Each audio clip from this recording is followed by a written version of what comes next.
Welcome to Edge of the Verse, our new podcast, a bi-weekly roundtable where we dig into Star Citizen news, new updates, system progress, and the things you only notice if you've actually played it. I'm Captain Katarn, my friends call me Tim, and I'm joined by Keenan, aka Santo Games. This is our third episode now, and we'll shape the future ones based on your feedback, so let me know in the comments what you want to see. Based on the feedback from the last episode, I changed up the visual style a little bit, and I'm curious if that's better or worse. Definitely let me know. For those of you that are new here, I wanted to have a format that we could talk about Star Citizen news and happenings without chasing the immediate news cycle on YouTube. Board Gamers, Super Mac Brothers, and a host of other people do a great job doing it. It's awful to make videos like that. I hate doing it. I really prefer making my video essay style content, and I only make videos when I have something to say. There's a lot of content creators out there that have to push 2 to 3, maybe 4 videos a week for their algorithm hits, and I just cannot do that. I think that it's a little redundant at this point. On this podcast, you'll get my thoughts unfiltered and raw, and eventually I want to do the show live at a set time so we can take viewer questions. On this episode, we're going to be diving into everything CitizenCon, and then at the end we'll have, of course, our Smooth Brain special comment. So let's jump in. Keenan, you want to introduce yourself to the viewers, please? Yeah, g'day everyone. As it was said before, I'm Keenan. Most people know me as Santo Bell, long-time community member, early backer, etc. Yeah, you know, dad, IT guy, and a grumpy old man. Very nice. And a major Star Citizen fan as well. So let's jump in. All right, CitizenCon. We had our opening words from Chris Roberts. We're going to just go through this in order, pretty much of what happened, and look at some of the notes I took during it. One thing that he said was that player metrics are up 45% over last year. And you know what? That's not at all surprising to me. Is that surprising to you? No, not at all. I think the conversation surrounding Star Citizen has changed quite a lot over this last year, especially with their push for more stable and more playable game. So to me, the game's always been good. Now it's, playable pretty much at the daily, and I think that's translating to people wanting to actually play it on the daily. Yeah. The only thing that is keeping me, I think, from playing every single day is crafting and base building not being in. Like, as soon as that happens, I don't care about wipes. It's never going to be for me about like that long term. I'm building my forever home like you would with like a release drop, right? But I really care about learning the system. I care about all the mining, and as we'll get into it, I think that there's a lot that's gonna come with that, so I'm not gonna spoil it. Let's move on. So the first segment that we received in CitizenCon was the story so far segment. And, there was the part where Pyro must burn and the regen crisis, and then they started talking about science run amok, heading into Nyx. I get that narrative is a very important part of Star Citizen, especially a world like this that has a history and that has events. Narrative drives games like World of Warcraft, to a lesser degree Star Wars Galaxies, since it was kind of a static thing. But I think that most MMOs have some kind of story. What did you think of this segment? I think I was leaning towards... I think that maybe some stuff got cut for CitizenCon for whatever reason, and this could have been maybe a filler. It certainly seemed to me like it stretched out longer than it needed to. Certainly in presentation, I think it stretched out longer than it needed to. I see where they're going with it. I know what they're doing with it. So when a feature or an area or a location or something that they want to move into the player's hands becomes ready, they're trying to tie it to make it more attractive to do. But as they said themselves, these locations from these stories are remaining after the stories are done. So it's a way of narratively introducing a new feature or some new content to the game. It definitely didn't need the time that was spent on it at CitCon. Yeah, I agree. It feels like maybe there was supposed to be something else, and so some of the segments, like another one we'll talk on later, got a little extended or got added purely to cover the time loss. Yeah, exactly. That's how I felt too. And it's interesting because I wondered if we had a major lore change when they brought in Pyro, because if you're not familiar with it, Star Citizen had 100 systems fleshed out. Like Dave and the narrative team went through and kind of like made up a world and a history of Star Citizen, which is hugely important to make sure that you have your lore in place. You think of something like Star Trek or Star Wars, and there's literally thousands of years of history for their worlds, which makes them feel alive as a universe.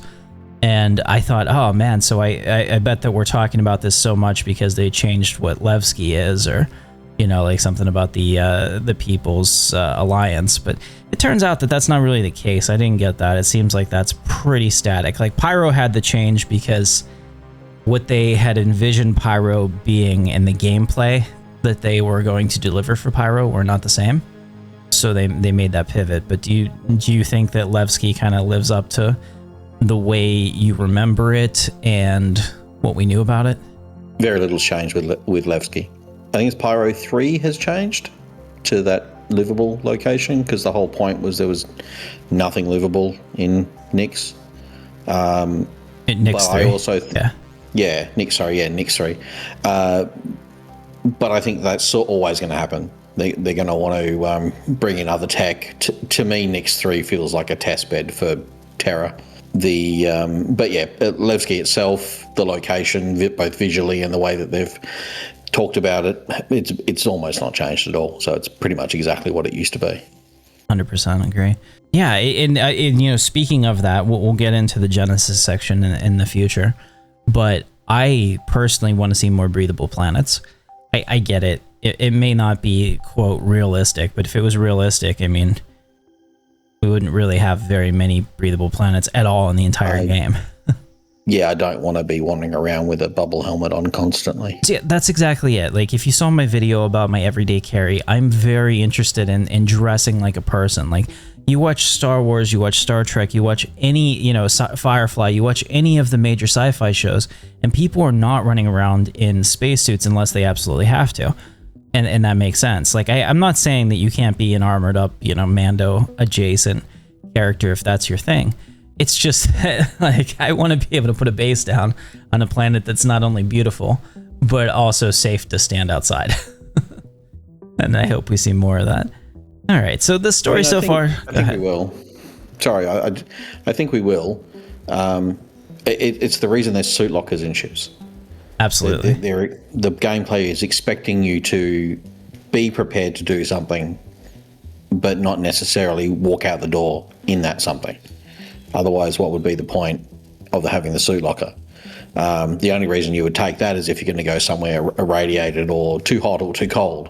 But even then, there's no reason why you have to be wandering around your ship, especially the big ships, full armor with weapons abroad, ready to go with a giant backpack on your back all the time. Like, even the backpack should be optional most of the time. I agree with that. We'll see where that goes. All right. So let's jump into the next segment, making a star system. And they showed us, obviously, and we've been talking about it, that Nyx is the next playable system to be released in 4.4. Very exciting.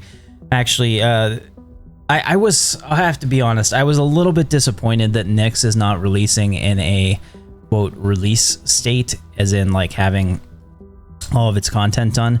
But I guess if we look at this as, like, Pyro still was getting updates after it came out, like, they did produce Nyx pretty quickly, and we're starting to see that with, like, V5 tech coming online, that they hopefully are able to get this stuff out to us faster.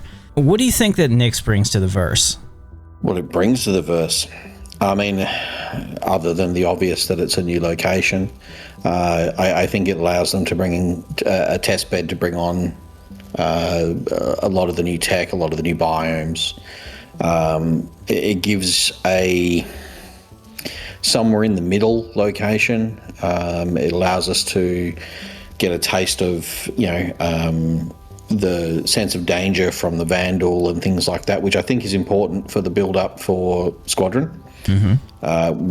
I think we need to know that they're bad, and this is partially a way of doing that without over-spoiling us by having them running around on foot everywhere. So, and I think it gives them a it gives them a bit more creative freedom having the 3 different systems. It allows them to spread the stories out a bit further, allows them to spread the players out a bit further, which is ultimately going to provide better performance and that sort of stuff going forward. So, additionally, like resources and fleshing out missions, like they mentioned, and I'm sure we'll talk about it, the transient missions between systems and things like that only really works when there's more than a couple to go with. So I think it's much needed.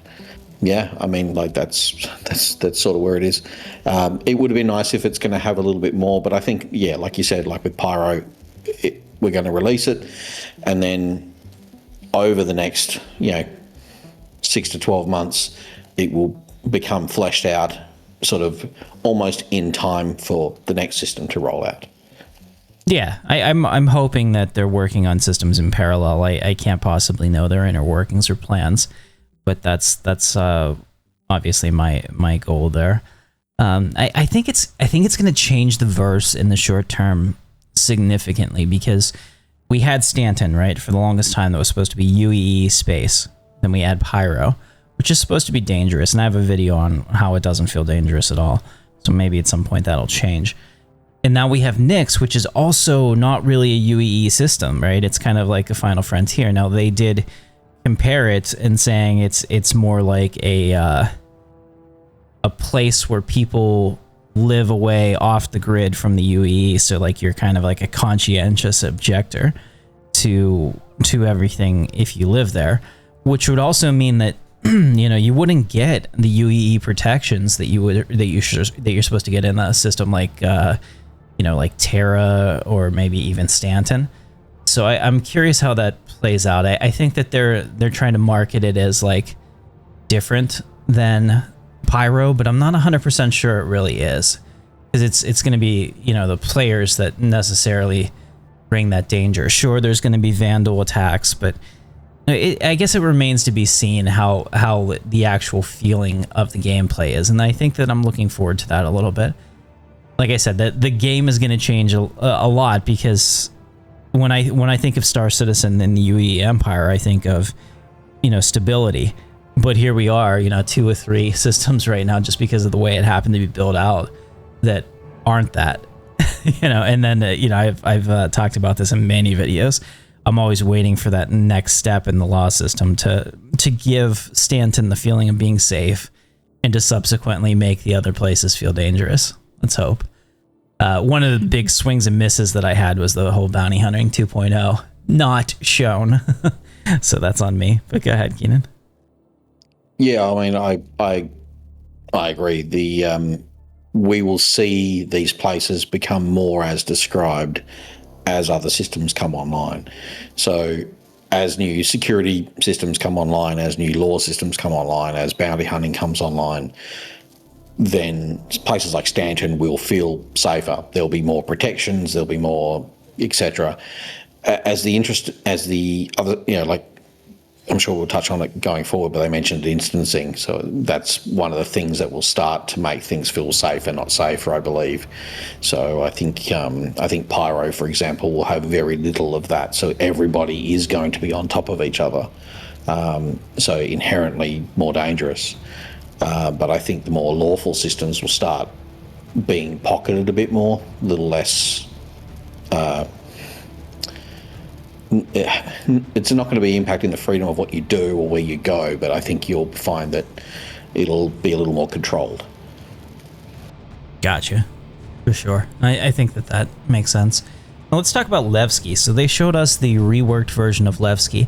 I have to say this because, I am a very diehard Star Citizen person, but also I am keenly aware of all of the things that people say about this game and this project, kind of like in an antagonistic manner. And like I said, I'm not oblivious to it. One of the things I was, as I was watching this, I couldn't help but thinking, they're selling me back all the stuff I used to have. Did you feel that way too? When you see Levski again, in a way? Yeah, but also as someone who quite often frequented Levski when it was in game originally, and was actually quite saddened to hear it was going when Microtech came to say hello. It's a little bit of a coming home. So I'm happy to see it. I'm happy to see that a lot of it really felt quite clearly reworked, but very reminiscent, especially the the main entry and things like that, with the statue and location of the elevators and all that sort of stuff. I think that for me, it's been so long since I've been to Levski that my brain was just filling in what I was seeing as, oh, this is familiar, because a lot of the aspects were familiar. So then maybe I was just making the association that this is how it always was. Did they really do a lot here? But after I rewatched it, I went back and rewatched CitizenCon yesterday by myself.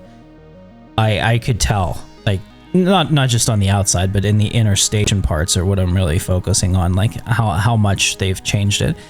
And this was this is kind of it's going to be a content jump to another part, but I think it's worth having that conversation now, because Levski is a new system that's coming in a new location. But one of the things that I've been worried about, in parentheses, not really, or quotations, not really worried, but been thinking about for a while now, is the idea of the single shard universe, right? And I always look at stations like Seraphim, whenever we were in the resource drive and it was working, so that would have been 3.1, maybe, that area. Yeah, I think 3.1. I was always in queue to get into the station, if I wanted to take my medium ship, since everyone was using rafts, I would be in a queue, sometimes up to 5 people just to dock.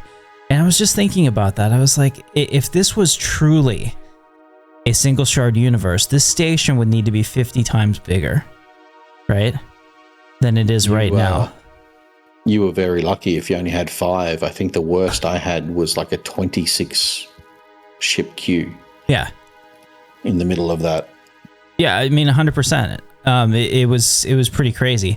So one of the things that I was thinking about, if Levski was beefed up significantly and we saw just rows and rows and rows of hangars, then I'd be okay, that they're planning for that future state 1.0 where we're all together. But since I didn't see that, I started thinking, okay, this either means this needs a major rework, which is probably not going to happen, or they're expecting to instance these.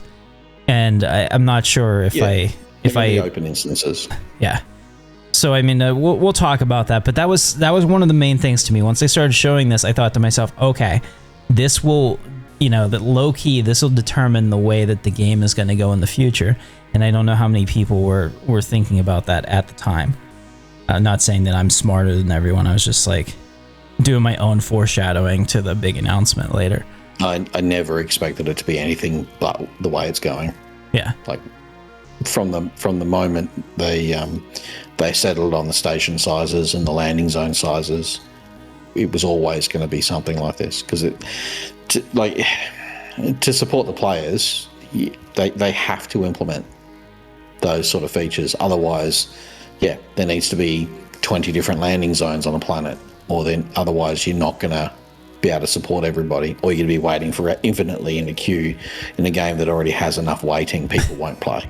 Yeah, exactly. I totally get that. We'll jump into the instancing part in a little bit, but I saw some of the cool stuff, that they showed about Levski that I'm excited for, and I'm hoping that gets a rework into the rest of the verse, including Stanton, where the exterior gravity plate walkways and cargo elevators for Hull C gameplay.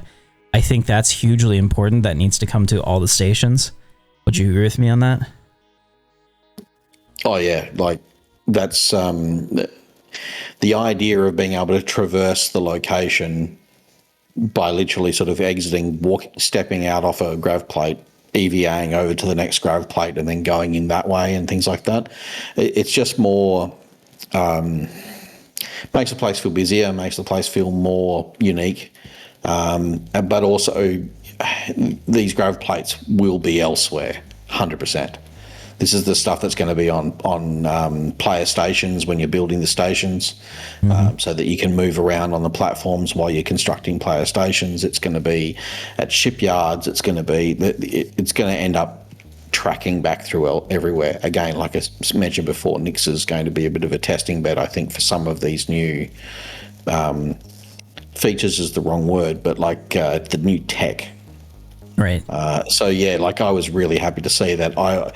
There's that couple of the missions in the location, in the Star Marine game where you can traverse through the EVA station points to station points. Yes. And as a old school Unreal Tournament player, plenty of the levels were like that, where you can move between. It's so much fun. Absolutely. Yeah, I think specifically the cargo elevators for Hull C gameplay, huge. Yeah. Maybe not such a big deal when you only had Stanton. Well, certainly not. And maybe even a lesser degree when you had Stanton and Pyro. But now that you have the three systems, and as they said, and we'll just talk about it now, interstellar commerce missions are going to be in, as well as the ability to take missions across multiple star systems. And I think that that's fantastic news.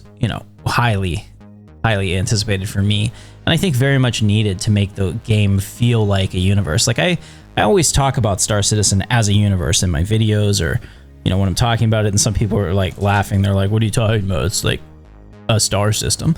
It's like, yeah, but it's so much more than that. Like, it's interconnected with the lore and all of that, but now it's actually interconnected, and we're getting that. Can you see yourself being a Hull C pilot in the future? Yeah, it's not really my thing, but I know a lot of people that are very excited for it. And I certainly think the inter-system missions are going to be a big deal. You want to be able to pick up missions from one system, get your crew together and make your way to the other system, through to the other systems. Eventually, there's going to be enough that there needs to be reasons to move between them. This is the reasons to move between them. But I do think that as an expansion to what they're doing with the elevators and whatnot for the whole commerce destination stations in the other systems, or at least in Stanton and lawful systems, that allows trading players to fixate on a single very large hub specifically designed to handle these large cargo ships and whatnot, so that it minimizes their mucking around, and then the cargo can be distributed again from there, creating more gameplay for smaller transport within each system. So you go to the major hub, you dump your stuff, you get back onto transporting large goods, while all the rest of the people in your guild or your organisation are then small transporting everywhere else, or refining, or etc. I think they need to do that. Just like I think they need to bring back those repair and rearm stations. 100% agree. You mean the Astro facilities? Yeah, so what I was saying is that we have the Covalex facilities, but it's in Stanton, but it's derelict. It's a shipping facility. We should have working ones, and they should be specifically built for the metrics and the scale of the transport ships. And that, it better supports the transport gameplay, especially now that they're going to be moving large amounts in and out of systems. Yeah, I totally agree with you there. I think that there's a lot of opportunity to add stations and whatnot that support the gameplay and flesh out the universe, and I hope that we'll see that. Plus, I mean, there's always those cargo facilities that we have on the planets that they made a big deal about and then kind of backed away from. Doesn't mean that we can't see more stuff there in the future, especially now that I think a lot of the concept art for the underground portion of it was used in Site B. So we know now that they have the ability to do that. One thing that Star Citizen likes to do is build out how something works and then be able to repurpose that elsewhere in a different way. So hopefully we'll see that. I mean, their level design team is fantastic, so I'm not worried about that at all. I think that that's going to come along nicely. Now, on to the next part. So they talked about the Intersec missions. So Intersec is a they're kind of like a PMC, kind of like a private military corporation that is contracted by the UEE to handle military operations that they don't want to officially get involved in. And that kind of makes sense since Levski is out of their jurisdiction. They could send this corporation there to kind of just be like, hey, you know, go maintain a little bit of law and order. They tried to be mysterious about it without telling us a lot in terms of who we're fighting, but there's going to be a new faction in Nyx that we're going to be fighting against. It looks like we got some of their armor in the CitizenCon pack, which will also be the thumbnail for this video. Or maybe not. Maybe I'll find a better thumbnail, but if it is, that's what you were looking at there. What do you think about that? Do you think that... I know that you had said that you wanted to see more gameplay that reuses things like the asteroid bases and Pyro. And from what they showed us, do you think that that's kind of like tickling that itch, or? Yeah, I do. Sorry, I just was trying to look up to see the name, see if I could find the name of the faction. They didn't tell us. They were very much saying it was a mystery and that we'd have to figure it out on our own. Yeah, it's like Shattered something. I've seen it in some behind the scenes stuff. Oh, major spoilers here. The Vandal Hunters, yeah. I think it's going to scratch the itch. I don't know that's exactly what I was sort of hoping for. I don't want them to abandon the asteroid station. Like, the asteroid stations have appeared in Stanton, but you can't go inside. And I think that's just a waste. But I like the staged nature of these missions where you're going to arrive, there's going to be something, it's going to feel like you're actually actively doing something while you're here. You're not just rocking up to a location and then murder hoboing your way through it. There's going to be, you know, it's going to feel like you're actually interacting with it while you're there. And I think that's a good thing. And I don't mind the styling where it's like not quite the, you know, Pyro stations, like it's like evolved slightly towards the ones that are in Stanton. It's like somewhere in the middle, which is kind of how you're meant to feel about Nyx as a whole. Like, it's supposed to be somewhere between the two, so it kind of fits. That's a really good point. Yeah, I love the idea of getting different styles in the world. It's something that, like, if you're just in there to pew pew and do a looter shooter kind of gameplay, that you probably don't appreciate because you don't care. You know, you're kind of like, what can I do for me? It's the same argument that gets made for people that are like, I hate everything about Star Citizen that's downtime and it shouldn't be downtime and I should get there. And I can understand that, you know, like, just because I don't agree with it doesn't mean I don't understand it. But for me, like, it's the building of the universe in a believable way that if you are paying attention and look and see the details, that can add something for you. But again, I also realize, like I said, not everybody plays the game for the same reasons. So 10 people might have 10 different things that they see and that they want out of it. But for me, having these locations that tell a story excites me. So I think that maybe I'm easier to please, maybe I'm harder to please, because there are some things that definitely don't excite me, and we'll get to those. But yeah, I'm excited. I mean, and they're also introducing the Vandal in this as well. So that's a big narrative change. I think that this is more of a reflection that they're looking at a post Squadron 42 world. Partially, I think that it is, from a timeline point of view, Squadron is before Star Citizen, so obviously Vandal are a thing. But also, that's not how we're getting them. So we're not getting them in that order. Well, let me clarify what I mean then. I mean that, like, they're looking at this in a post Squadron 42 is released and playable by the players. So we can start introducing the Vandal in, because, like, they're not going to be spoiling anything in the story. You know what I mean? Because a lot of times I felt that anything that had to do with aliens and the Vandal were being held back, probably because it plays a role in Squadron 42 in some way. And they want those big reveal moments, right? But now that they're showing us their longer term plans, like whenever they show us, oh, you know, and the Vandal are going to be attacking, I think that's going to be like mid next year, right? Or maybe I'm wrong, and that'll be right in whenever they launch 4.4. But I think that they're looking at a world where they're like, okay, so we're imagining what we can do now if we assume Squadron 42's out the door, and there's no more, quote, secrets in terms of narrative and limitations on the type of gameplay that we can make. Do you get that same idea?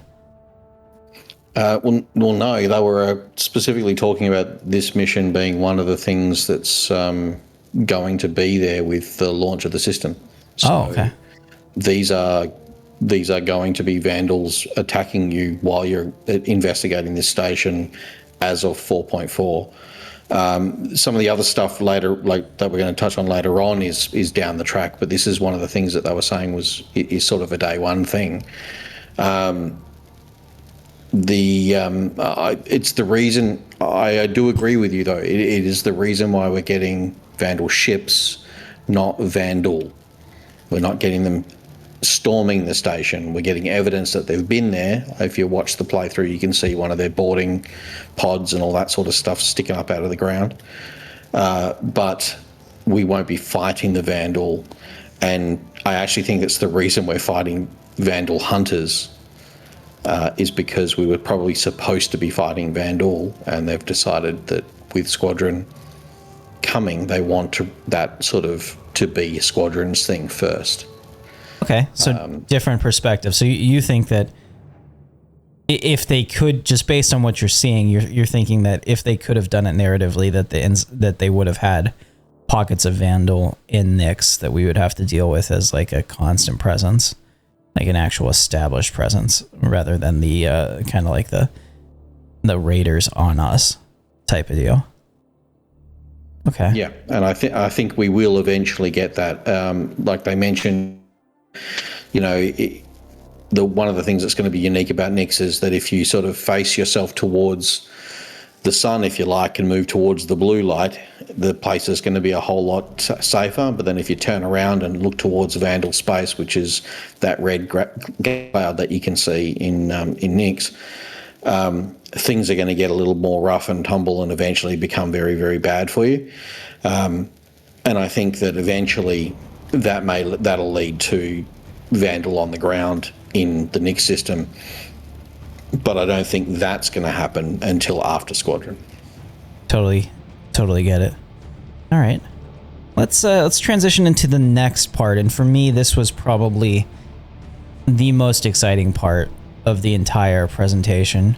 This and maybe the end, but the Genesis update, where we got to see the new planets and all of the biome updates that they've made. Absolutely amazingly transformative. I loved how it looked. And Keenan, what did you think about it? Was there anything missing from this segment that you thought that you wish that they showed off in more detail, or do you think it's coming, or, you know, what were your general thoughts on it? How good were those cliffs? Oh my gosh. Yeah, I mean, like, one of the things that I used to do is I used to watch all of the Ali Brown segments when he and I apologize, I can't remember the other guy. But they did like all these cave talks, because like what Star Citizen did for cave gameplay, at least initially, was really kind of groundbreaking in the industry. So they would actually give like talks to other developers on how they came up with their ability to make the underground caves. And for the longest time, they would tell us about these caves, and then the ones we had in the game weren't what they were talking about. So I think we finally got there. But one of the things that they talked about in the old Planet Tech was that they did not have the ability to make convincing cliff faces in steep terrain. And like the textures broke and it just looked awful. So they avoided that entirely. And now, boom. I mean, this is... I think with the right shaders, you could probably even take screenshots there that look like real life. 100%. Yeah, I mean, I would have liked to see oceans and beaches, but the cliff stuff, which has been an issue for them for a long time, to see that's finally nailed in, which I figured Genesis is where it was going to happen, right?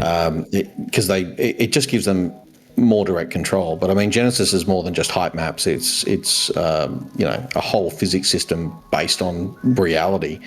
I actually think it'll be really important to popping systems out faster and faster and faster, because they can set the parameters and the world builds itself. But I would have liked to have seen like a little bit more. Like one of the things, there's a joke with MMOs, right? Can you swim? Right. And I think we're at the point where we need to tackle that, because it is really ridiculed in the MMO space if your character walks into water and dies or just sinks to the bottom. It's funny, because the original engine, CryEngine, had the ability to swim in it. Back when I first got into Star Citizen, I was also looking into CryEngine just to play around in it and try to learn some of how that works. And in the demo level that they had as part of the subscription, so you could buy a CryEngine subscription to make your own game, and then you had like licensing terms with them and stuff. So I did all that, and like the default level, your character could swim just like it was nobody's business. So I'm hoping that that's something that they can add back in pretty easily. I mean, even if they don't use that exact implementation, but like I said, it was there. But I totally agree with you. It's the WoW effect, right? So World of Warcraft comes out, players can swim, you can fish, right? And it's like, if I can't swim or fish in a game, I don't care. I totally get you. I think that one of the things that wasn't said that I would want to know about is, are we going to be able to terraform this world in our own way? Like, so what I mean by that is, if you've ever played like Ark, right? I'm just thinking of this as an example because it's my wife's favorite game and she plays it literally every second that she gets, single player by herself, cheating. As I think I may have said it if you listened to me before. She's just a huge cheater. Can I cut down a tree? And it's the same for you. You know, I realize that I think that whenever this was asked last year, they kind of like took a step back and said, I don't know if that's possible. And I think that's just because the sheer number of objects that they would have to track for that to work. But I think that in order to sell the universe, you kind of have to also be able to change it. So like if I want to cut down a tree for the wood, if that's a resource, or, you know, just to create a clearing, I wonder if that's going to be possible. And if I can't do it at a granular scale, like let's say I can't actually cut down like one tree, but maybe there's a way that I can like flatten an area, maybe like an industrial process, or hell, even I guess sell us a damn vehicle, like a bulldozer that I can take out there. And then all of a sudden I make a patch, you know, like 50 by 50 or whatever, to match the way that their Genesis system kind of generates terrain. And it says here, there are no trees, right? And bakes that into the calculation. Maybe that would work, but what do you think about that? Do you think that's important, or am I overthinking this? So I think we've already been shown that to some degree that it'll happen with base building. Right. Some of the early previews of base building clearly show the terrain has some leveling. It appears to be very minor. But I mean, that stuff was all sort of, you know, pre-rendered and set up so that we could go, look at the pretty bases. Right. So it could just be part of that. But certainly when they show the larger expanded bases, there's definitely some areas that are leveled when you look at the terrain. But instancing lets you do that.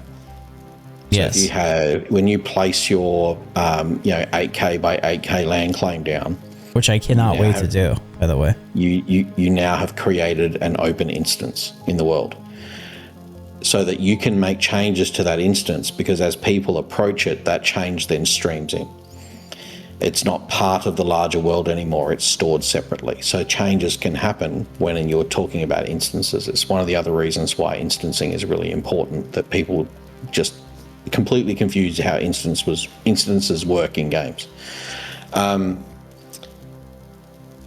They're not about people out. We're not creating dungeons. But if you have instancing, yes, you absolutely can. It's why a lot of MMOs have player housing districts or separated locations for you to make a house and things like that. But in this particular case, it'll be seamless to the world. No loading screen. I totally get it. Yeah. I'll tell you, I'm really excited, not just because of what they showed us and like theory crafting what the future could be, but that they're also going to go back and spread this tech out over some of the, or I guess all of the planets that we already have. Because like, I think Pyro 4 is probably my favorite in the Pyro system. It's breathable, I think. Is that Bloom? No, it's the one around the gas giant in the very south part. Yep. It's my favorite. It's got, I think it's Chawa's Beach. I can never remember what the name of the my favorite outpost is there because I don't spend enough time there. It's the one that looks exactly like Star Wars Galaxies Edge. Yeah, so like one of the things that I think is that Blaster was bringing up that I think is interesting is that like he's like, oh, it looks way too much like Earth, but that's kind of like our default for what a habitable planet is, right? And in a lot of sci-fi games, what they do to differentiate worlds is like paint the grass a different color. Like in KOTOR, Dantooine had, what was it, like brown and purple grass, I think. I can't remember the exact, maybe it was orange. But that's something that they can do too. And they're going to go back and they're going to redo all the different worlds. And there's all kinds of ways that they can take this biome and evolve it. And I'm really excited to see that. I just, like Microtech, for example. Microtech with actual cliffs that they've shown and snow and the different biomes. And right now we have these tundra areas, which are cool, but like taken to the next level. I'm really excited about the future of the verse. I'm what I'm really keen to see now is, and I was already excited for the system, but now I'm really keen to see Castro. Oh yeah. After seeing how good those cliff faces and like the grass plains and stuff looked, and knowing how good the weather system and the cloud effects and stuff are now, you know, Castro, which is just all mountains, like up into the atmosphere mountains, like it's just gonna look incredible. So that kind of leads me into the next part, because there were probably some people listening to this and thinking, yeah, sure, okay, it looks good, but where's the gameplay? And one of the things that I did during the stream was I was putting up polls to our audience to ask them. And one of the things I asked was, are we going to hear anything about exploration gameplay? And it was overwhelmingly no.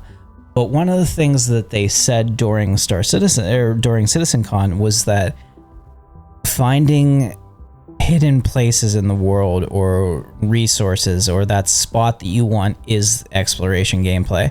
And do you agree with that? Do you think that it's kind of like transitioned in a way that maybe we'll still get something? Because I really don't know what the future plans are for it, but they've sold us all these exploration ships that supposedly have these great scanning mechanics. So maybe the vision has changed, that like they're kind of like your pathfinders, right? They go out, they find your resources, they find your places that you might want to put down your beacon, etc. Do you see that shift in exploration, or am I reading too much into it? So I'll give you an answer, but then I'll also unfortunately throw a bit of theory craft at you. That's fine. I love it. So the answer is yes. I think there is generally a shift to what the exploration means. I don't think ship exploration has been forgotten or abandoned, and that's what I'm talking about with theory crafting. But certainly, and certainly to me, like I'm not really going to be out there like looking for star systems and things like that, because clearly that's not going to happen. They have their defined star systems. We're not finding new ones. We might maybe find temporary routes between some, but we're not finding new systems. But what we could find is resources. What we could find is like unknown locations within systems. There's other bits and pieces, but I think a lot of exploration is going to be on the ground or atmospheric discovery. It's going to be locating like the best place to find the space whales, to farm the barnacles, to make the most money, and then it's going to, and then once you've found it, what do you do with that information? You place a beacon, you locate it, you then sell that data to someone using a data broker, which introduces the data runner and gameplay versus on top of gameplay on top of gameplay. What they could do, and this once again, I know I've mentioned Interesting a couple of times, like I'm the world's biggest fan of it. It does have downsides, but with introduction to open instancing again, meaning that if you walk in there, you don't realize you're in an instance. It's not a closed instance where you walk up to a door and walk in and on the other side you're separate from the world. You could have sort of exploration zones, if you like, or instances where locations are either temporary or can be, if you can imagine something like Minecraft where a world is generated based on a seed, if you put that in the term of instancing, you could have instance seeds, meaning that when you lock a location in because you find something while exploring, it's locked in based on the seed data, so it's procedural. So you would have zones that are procedural and that you can explore within these procedural zones, and elements of those zones could be potentially locked in somewhat permanently, if not permanently, with persistence. It sounds like a lot, but it's all just numbers at the end of the day if the assets are already loaded into the game. So that would allow for ship exploration, but I don't think it's going to be where you can magically find a ton of other systems, because I just don't think they're going to exist in the game. I think exploration is going to mean different things. It's going to be finding stuff more than it is going to be finding places. I get you. I had made a video in one of my segments. It was like 10 things I want to see in Star Citizen, because I talked about how I thought exploration should be empty systems, right? So maybe you find a wormhole, a special wormhole that you don't know where it leads, and you go there, and it's a system that it can be completely procedurally generated for all I care, right? But like static. What I mean is that like it exists. It's not like it's just gonna pop up in a one-time world. But like CIG doesn't have to put in any handcrafted assets, right? It could be all derelict stations and planets that have no loading zones at over, no settlements, and like things for people to look at. It's maybe not even worth getting into because it's not obviously tied into CitizenCon, but maybe I'll make a video about that, like how I think exploration could be delivered in this Star Citizen world, where we have these 5 defined systems that are like still heavily processed by CIG to give us those experiences. And let's talk about one of them, because I think that kind of ties into the idea of the rock cracker that they showed us. They have these events that can happen, and I don't want to say events, but what's a better term for it, since it's a persistent thing? They have these story areas that can happen where you're doing something that can provide you resources for something else. It's that interdependence, and it looks like Nyx is going to be heavily on mining. This is one of the things that really excited me. So they stealth drop. And this is kind of we're seeing Richard Tyer's stamp on Star Citizen. For the longest time, it was Chris wants this, Chris wants that. I think it's pretty clear that Richard Tyer is the new Chris Roberts in terms of like going forward.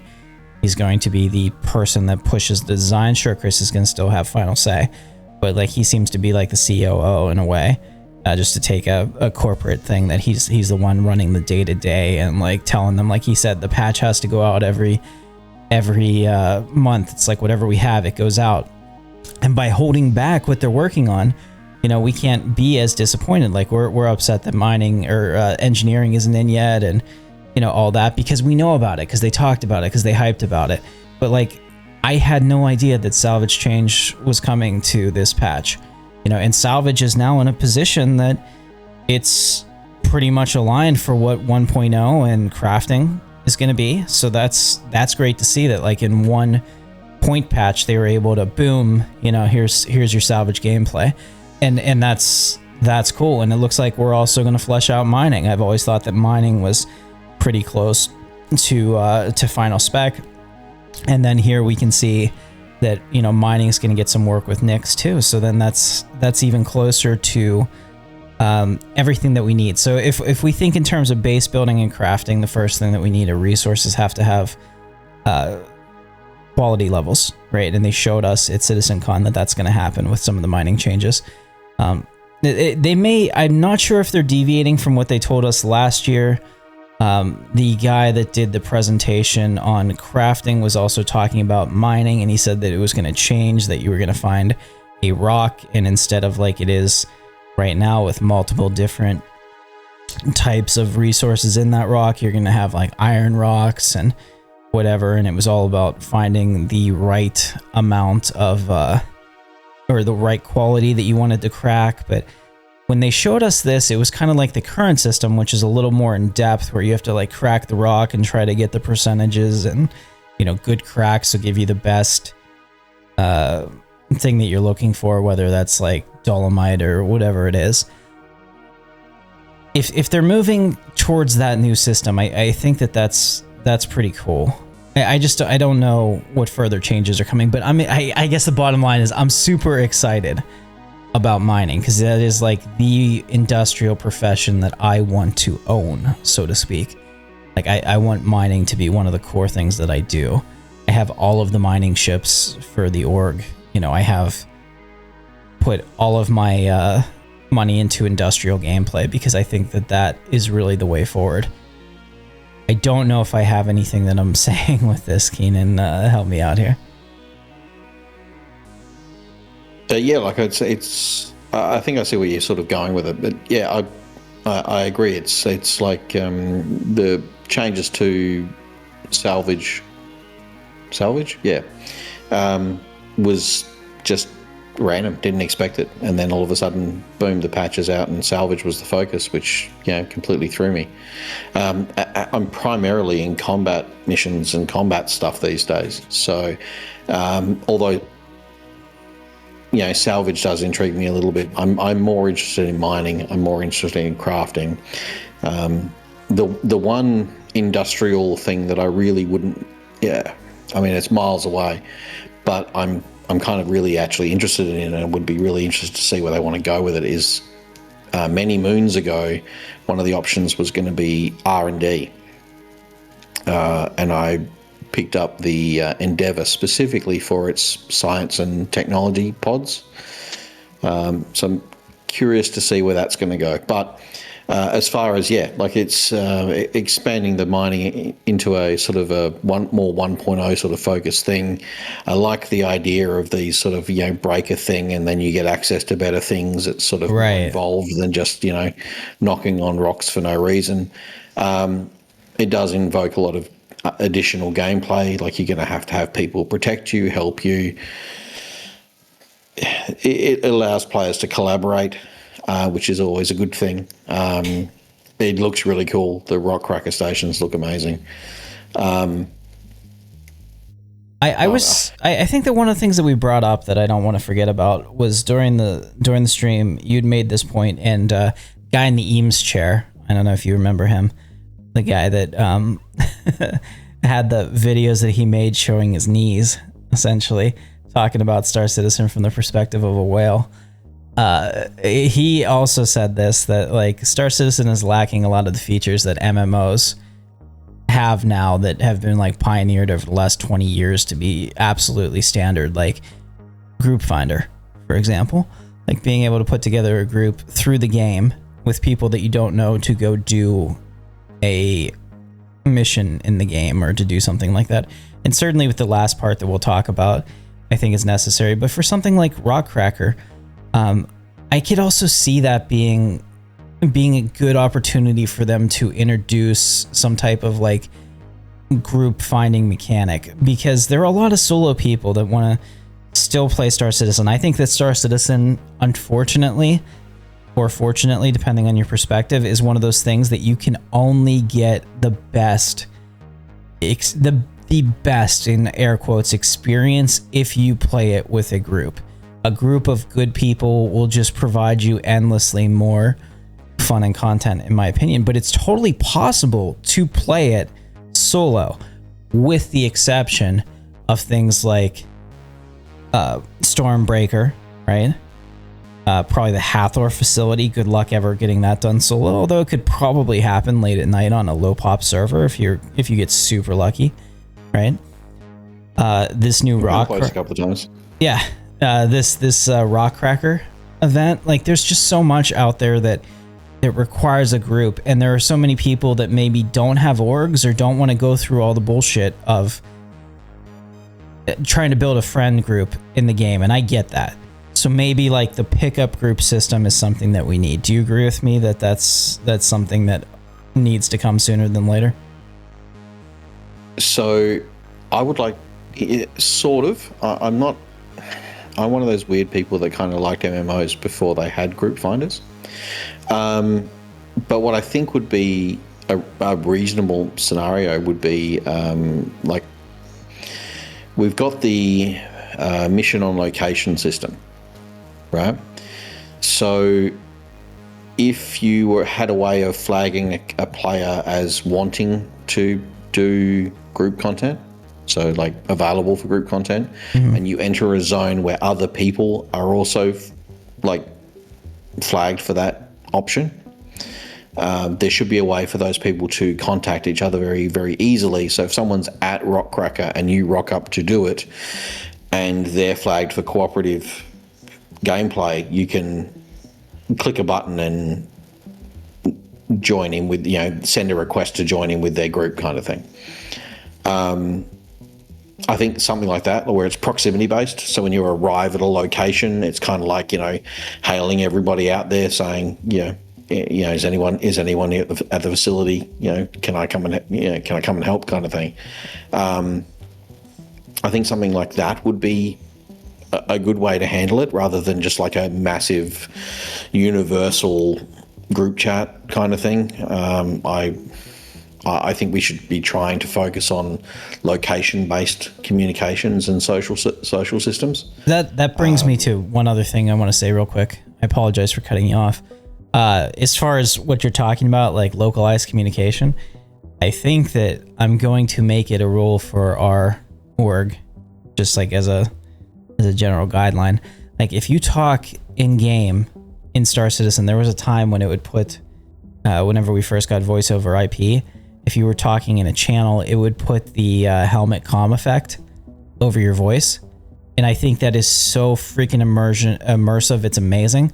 So in the same like vein, whenever Star Citizen gets to the point that, voice over IP was reworked to work with server meshing and all that, and it's back in its full glory and doing what they wanted to do, we'll be in Discord, but I want everybody muted in Discord and talking in game unless it's an emergency, unless there's something that absolutely has to be communicated, right now over Discord. Because I just think that the immersion factor of that, and when you're saying like local channels, it makes me think of that, like you're on the radio comms, like trying to find somebody else. But honestly, I would be perfectly fine with them in instituting a World of Warcraft style group finder. But totally good points. Sorry, I'm a cat right now. I'm all over the place, scatterbrained squirrel. No, that's sort of what I mean. Like if you approach a planet, that planet should have a planetary channel. Yeah. And it's through that channel or through that planet's communication system that you should be able to find a group. And even to a certain extent, that should be tied into the comm relays. So if someone takes down the comm relays, it should shut down the chat for the area, which makes it more important to get the comm relay back up so that you're creating more avenues for gameplay. But yeah, I'm not opposed to it. I know I feel like in a lot of scenarios, when you put in too many ease of access, it sort of takes away from the immersive nature and the commitment level of the game. Totally get you. Okay, well, we'll see how that plays out. And I'm also curious, what the audience thinks about that too. Do you think that the group finder is something that you need and want to see in the game, or maybe not? And if so, how do you want that implemented? Let's have that conversation in the comments. Let's move on to the next section, talking ship and talking weapons. Okay. Where to start? All right, so 3 new ships were shown: the Anvil Paladin, the Asperia Stinger, and the Gray Market Shiv. Fascinating. Yeah. Do any of them stick out to you as something that you're particularly interested in? So my wife is a huge fan of Drake ships.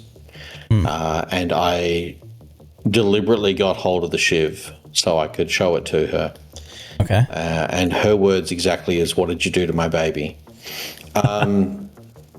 So yeah, I like the idea behind the grey market shiv. I don't like the grey market shiv. I didn't like it very much when you use the like to get in the back door. You've got a throttle control from another ship. Is the back door, which feels a bit weird. It's extremely well. It's exactly what it is. It's thrown together mess. But the two bucket system, while hilarious, completely put me off the rest of the ship. I'm not a fan, and I will be melting it very, very quickly. I don't see any reason. Like the turret is off a Hurricane or something. Okay. So I guess it's got more guns essentially than a standard cutlass, but I would just take a cutlass. I could see it being the new hotness for somebody doing bounties, because I was in Blaster's ship last night. He bought a shiv and he's real excited about it. The pilot right now, if that doesn't change on PTU, controls all the guns, and they all fire in the same general arc. So like for a personal PvE bounty hunter. By bounty hunter, I mean like somebody that goes out and just does the NPC bounty missions where you just kill enemy ships. I could see that being kind of like an entry level ship that somebody's real excited to get into. It all depends on the shielding and stuff like that. I haven't looked. I'm sure since it's in the PTU, it's already up on, Urkel or one of the Star Citizen tracking websites. And my bad for not doing my homework on that. But I think that's the appeal. It's going to be like a single pilot kind of deal where you can do everything, right? If you want, you can have the gunner in. So once I got in, I could use it like a turret, and then that gives you additional options. But if you're just a solo pilot that wants to put a ton of DPS on something for not a lot of money, because even at like $125, it's not going to be that expensive in game when it comes to the in-game store. I think that may scratch the itch for some people. I totally get it. And I can see why Lisa likes it as well. I'm glad that she's got the Drake ship angle going there. Yeah, so let's also take a look at the Anvil Paladin. I did pick one of those up. Unfortunately, I've been trying to get rid of my Asgard. I mean, I love the Asgard. I love playing with it, but I just don't think that like for $350 it fits in my fleet in any way. The problem is, since I used a reward or a referral reward to upgrade to it, I can't melt it ever. I can only add more money to that pledge essentially, and it's the same price as the Paladin, so I wasn't able to get rid of it this time. So I had to get the Paladin separately. I really like it. Have you spent any time in it? No, I didn't end up picking up a Paladin. Okay. I was going to, but I've actually got the same problem with one of the ships that it sort of locks in a bunch of my credits, if you like, is one I can't melt because it was an upgrade on a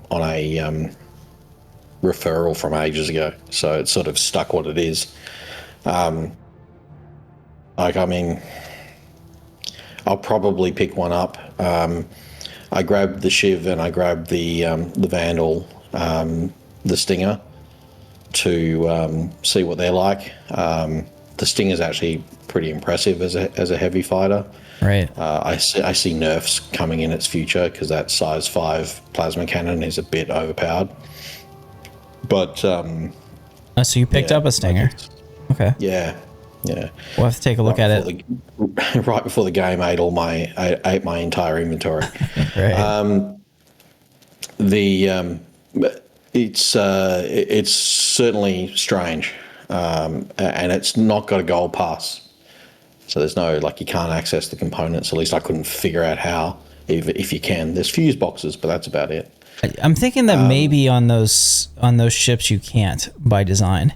Because they were saying, like, one of the things that they did was they added the ability to switch out the weapons on it that the other ships didn't have for Vandal and Asperia.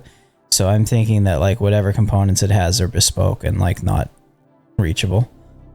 But yeah, I think that's interesting. That's the one ship that I like have no interest in. Like I think it's cool looking, and I'm glad it's in the verse for other people. I'm not one of those people that think that I have to personally like something for it to be a meaningful addition to the game.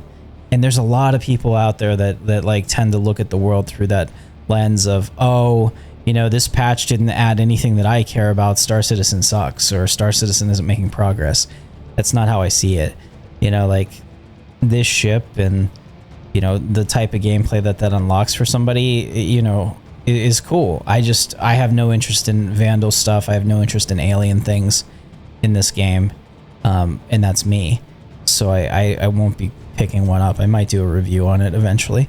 In fact, if I was a better YouTuber, I would have been doing ship reviews a lot more frequently, because that's low-hanging fruit. Like, I've wanted my content to always come out when I have something to say. And I know, like, Evan Lease and those guys have already got their, you know, their ship reviews out for these. But how the hell can you know? You know, like an hour after. 2 hours. And even have, like, an opinion. 2 hours. Yeah, like, okay, I looked at it. This is what it looks like. It's like you haven't used it. You haven't played in it. You know, you haven't run it through any of the paces or the scenarios. I don't know. I like my YouTube videos to actually say something. So it's always, you know, and I'm not criticizing them. I maybe I am, but like I get that everybody has their own hustle they need to run, and I respect the hustle. I just like roll my eyes sometimes at it. But yeah, go ahead. Yeah, I'm going to be melting it as well. Like it's not staying. It doesn't interest me enough. But the only alien ship that actually interests me is the Cartual, but it needs a buff like you wouldn't believe before it ends up back in my hangar. But yeah, with the expo coming up in November, I will wait till then to make choices for ships going into the new year. Totally get it. Yeah, so back to the talking ship section. So they talked about those. I will have a review of the Paladin eventually, since I own it and intend to keep it.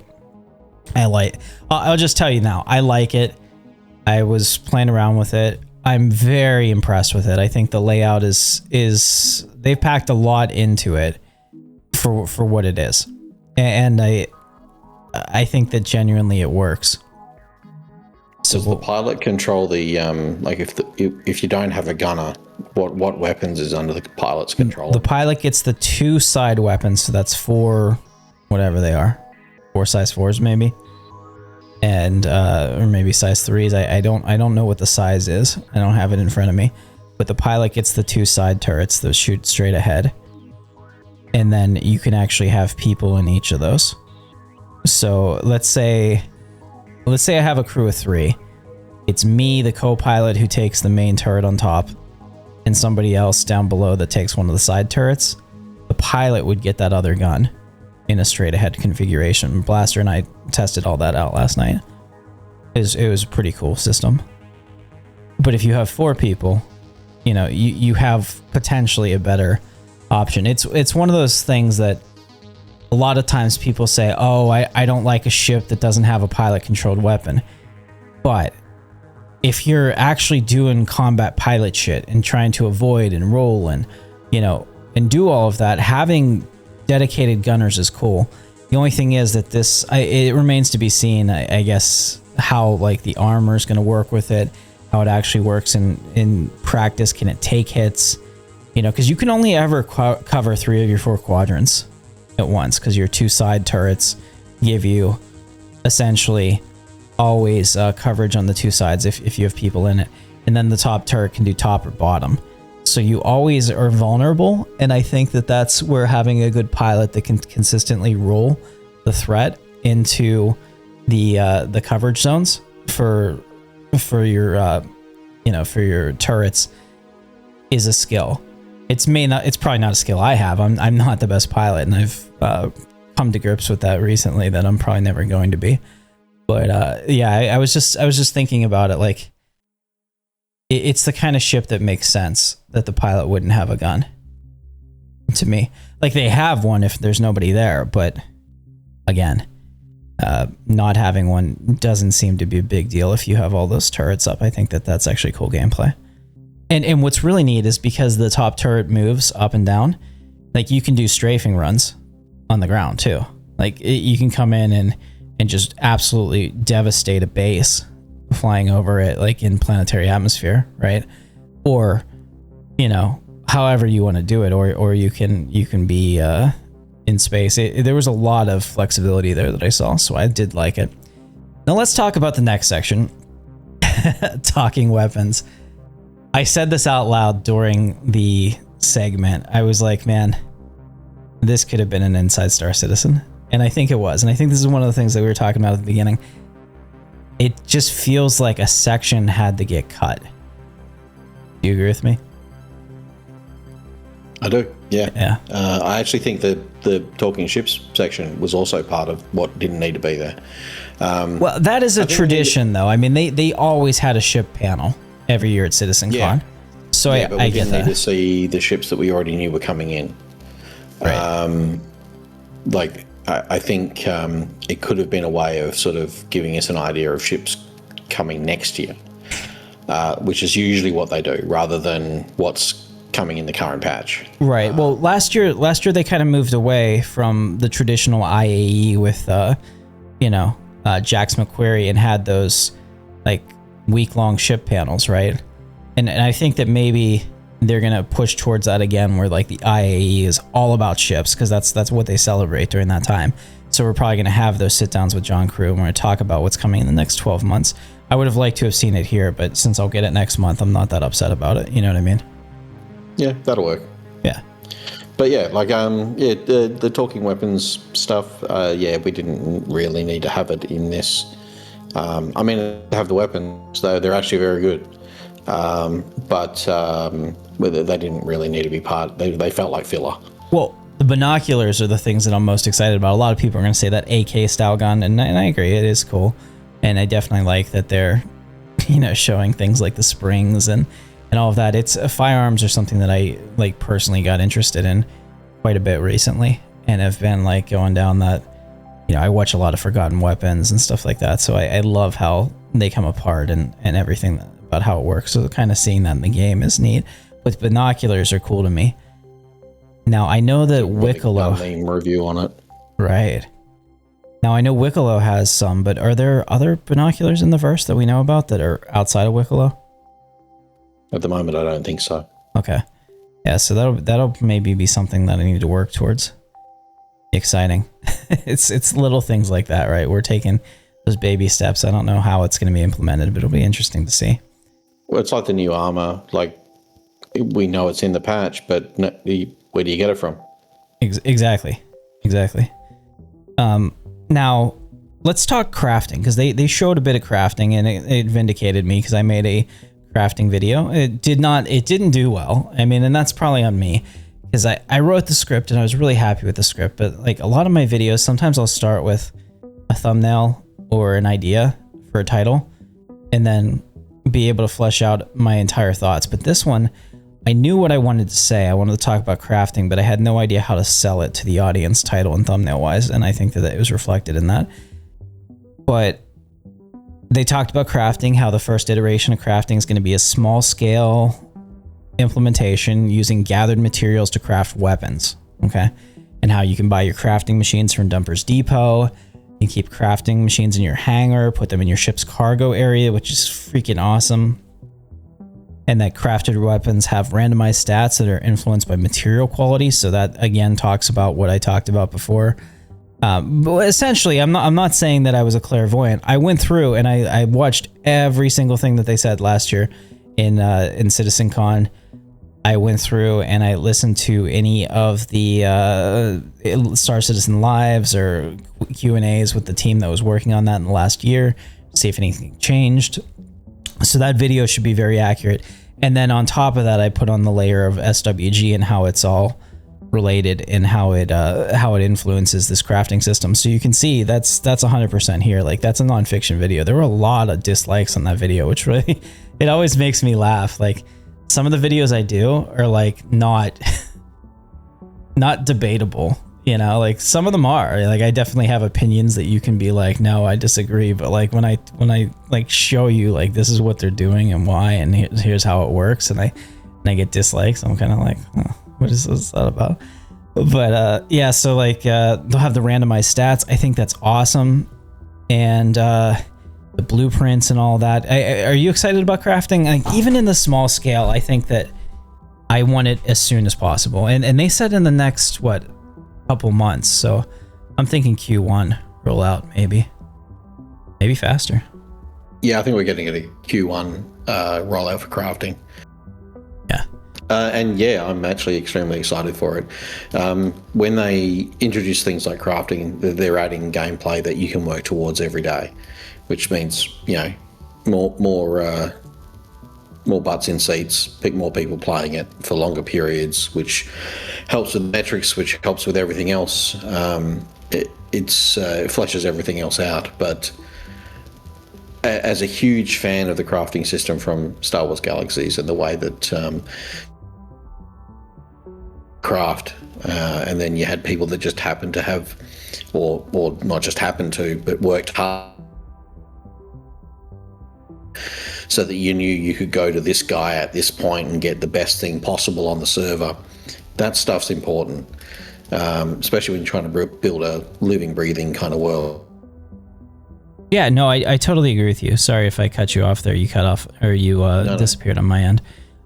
Yeah, so I totally agree with that, and that's everything I talked about in my last video, so check that out if you haven't seen it.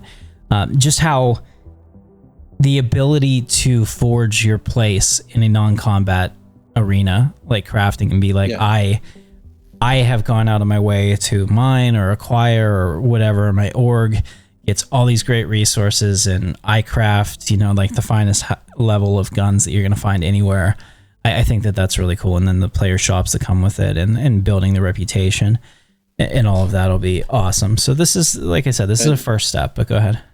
Even on a lesser extent, where if you can place a small crafting system, say you've got an Apollo and you place a small crafting terminal in one of the cargo areas, and you keep material on hand so that you can produce more metagel, or you can produce more, stims, or like the medical gun, like it expands your ability to function. And then on top of that, you could have the same thing with someone with a combat ship. You've got a combat dropship and you can produce your ammunition on hand. You don't have to stop in what you're doing if you're in the middle of doing stuff. You can go back, produce what you need and carry on with what you're doing. But it'll also be an absolute must when you're trying to create your homestead for the first time. You're going to have to be able to produce material on hand. So I think it's good that it's starting with weapons, hopefully armor as well, because I think they really do go hand in hand. But and especially if we can choose coloring and things like that. I know it sounds like a silly thing, but oh no, that's hugely important. Thing. But if people can make it their own, 100% behind it. Need it as quick as possible. That's what I was saying. Like, I don't want a skin system. Well, maybe at the crafting stage, right? I want items to have meaning. I think that's the one part that maybe was not fiction, but opinion from my last video. Like, there are some people, like Saudi Mike was saying, that we should have a skin system for our guns. I 100% disagree. I think that if you're going to craft a gun, you could apply a rare skin, like you break down your gun that you bought off the store or something into a schematic, and then you can craft it, and then you can get that unique look. But I think that like all of the items in the game should tell a story. So if I craft a weapon that is just amazing, that weapon is coveted, right? It's not going to last forever. It's going to eventually degrade. It's going to break even after you keep repairing it. One day it's just going to go up on the shelf as like, I call her, oh gosh, what was Jane's gun from Firefly? Sorry to put you on the spot. I can't remember it. I don't remember the name, but you know exactly what I mean. It's a female name, but tell me in the comments. I'll feel dumb. But yeah, like something like that where you have something that's prized and it has a story and people chase it. So let's say you lose it. and somebody else finds it, or like you fall in PvP, somebody loots you. And the example I put in there was that they sell it as a station, right? They put it up on a vendor, and then you see it, and maybe you can buy back your gun. Maybe you're gonna like stalk the place, and if you see anybody take it, you know, you're gonna ambush them and get it back. You know, there's 100 different ways that gun can tell a story and create gameplay loops if it's a unique thing. So that's kind of what I want to see from it, but we'll see where that goes. But this is a fun first step to see how they implement it. Hopefully it's good, and hopefully that we like it. I'm super excited. I think that of all the things that, you know, that we were told, that's like the low key one that I'm just like, yes, let's go. You know. Now, yeah, I think with the just touching on the skin system, I think there's no reason why you can't have both. Okay. So I think when you're crafting something, if you have the blueprint for a, you know, paint pattern or a skin, you can apply it. That's exactly what I mean. Yeah. But and that could be, you know, something drastic. It could be that, you know, your gun's covered in teeth and barbed wire. You know, something, you know, really crazy and unique. And if you're one of only like 10 people that have managed to unlock that blueprint, everyone's going to want to buy the gun off you. But also, after that blueprint is applied, you should still be able to change the colors. It also should 100% have the people's information on it that made the weapon. That way, when you inspect the gun, it says made by, you know, Captain Katarn. Yeah. So you know who made the good gun. So you know when you need another one, you know where to go. Exactly. 100%. All right, guys, and let's get into the one that I think a lot of people are going to find the most controversial thing that they talked about, so much so they had to defend it in the CitizenCon itself, instancing. Now, I want to preface this by saying that I 100% agree that instancing makes sense in certain situations. Like, for example, if I'm going to a mission giver and it looks like, I don't know, Ironforge, back from like classic WoW, where there's like so many players I can't even see the auctioneer, it completely destroys the believability of the universe, right? So you want to be able to have those intimate moments where you're, you know, like you're feeling like you're one-on-one with somebody that's giving you a mission, and that you're forging that relationship, because that's the whole point of having a physicalized mission giver. Why go to all that extent if it doesn't sell the world in a believable way? I totally get that. And having said that, I totally get that a lot of PvPers are absolutely pissed off about some content being gated behind instancing that they can't get in to fuck with you with. What do you think, Keenan? It's not necessarily just the PvPers that are upset about that. I think a lot of it comes to the confusion about what people mean by instancing. So a lot of people coming from traditional MMO space hear instance and they assume that you mean dungeon, where it's a locked off section of the universe where no one can get in but the group that went in, which is not what they're talking about. Well, at least not the only thing that they're talking about. Sure, PvP is obviously in instance areas may have more trouble, but open instances doesn't prevent PvPers from entering. It's a misunderstanding that's got a lot of people jumping up and down. I think if they take 2 seconds to think about what they're saying before they say it, that's probably going to get some people riled up in the comments, but it's true. Yeah, and the thing is that like we were talking about before, the universe is not built out to handle a ton of players at scale. And by that I mean like the landing zones, they're big, but they're not nearly on the scale that they would need to be able to handle thousands of ships landing. If you ever really had, let's say even 10,000 players on a shard at once logged in, spread over 5 systems, that's still an insane amount of players, right? And it's never going to be, that's the other thing, it's never going to be evenly spread out. People are going to be wherever they want to be, and there's going to be pockets where there's activity and there's going to be pockets where there's not. So one of the things that Benoit, and I'm not even going to try to say his last name, I've never been able to say it right, said was that like doing this allows them to better access the computational part of the mesh. Because right now the way that they do it, right, with their static server meshing, let's say they have five servers on Pyro, right? But with an event going on Stanton in a patch, maybe, if I'm being generous, maybe it's an 80-20 population, swing, Stanton to Pyro. Well, those extra servers that aren't handling traffic can run instances elsewhere. So I think that's kind of what they were saying. I don't know if it's necessarily a shift away from dynamic server meshing as a goal, but I am curious of that, because he did make a comment that talked about like a better evolution than dynamic server meshing, and I'm curious like if you heard that or not. And not to put you on the spot, clearly I don't understand all of what he said, and I'm sure that'll be clarified over the coming months. So the way I interpreted it, and I could be completely wrong as well, but from what my understanding is, that instancing is an additional layer to what we have, to dynamic server meshing and server meshing.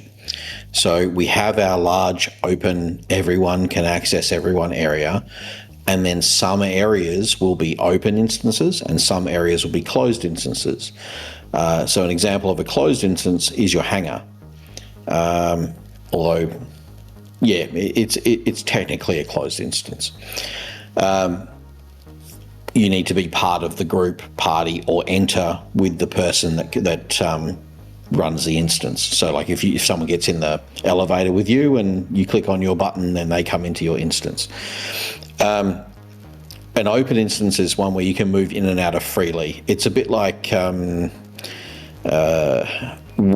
an invisible border between one state to another. You're in the same country, but now you're in a different state. Gotcha. You don't see the line, but you cross over it. And each of those sections, which are not the entirety of the zone, they're not like the entirety of the NIC system is not an instance. It's still the dynamic server. But the landing zone may be an open instance, and there may be many, many open instances for the landing zone, and each one could house 150 players, which the landing zone can physically handle. That's not disconnecting you from the rest of it. When you leave that hangar and you fly away from the zone, once you're 25 Ks out, you're part of the big bad world again. And as long as it's not full, anyone can come and go from the same instance. And obviously, usually the way these things work is if you're grouped with other players, you remain in the same instance as the other players that you're grouped with. Yeah. And there's usually tech involved that works the instances out based on friends lists, locations, organizations or guilds, IP addresses. Like there's 1,000 different ways to handle them. But it's not replacing what we have or shrinking the world or making it less dynamic or less interactive with other players. It's focused instancing for areas that need it. So a specific mission to keep the numbers down, a landing location to keep the numbers down so that landing locations always run smoothly. It's not preventing everything else. And I think what you'll find is that, and this will be one of the ways that Pyro becomes more dangerous, I think you'll find there won't be instancing in Pyro. Therefore, everybody is going to be on top of everybody, therefore more dangerous. And that more police systems may include more instancing, which allows them better control.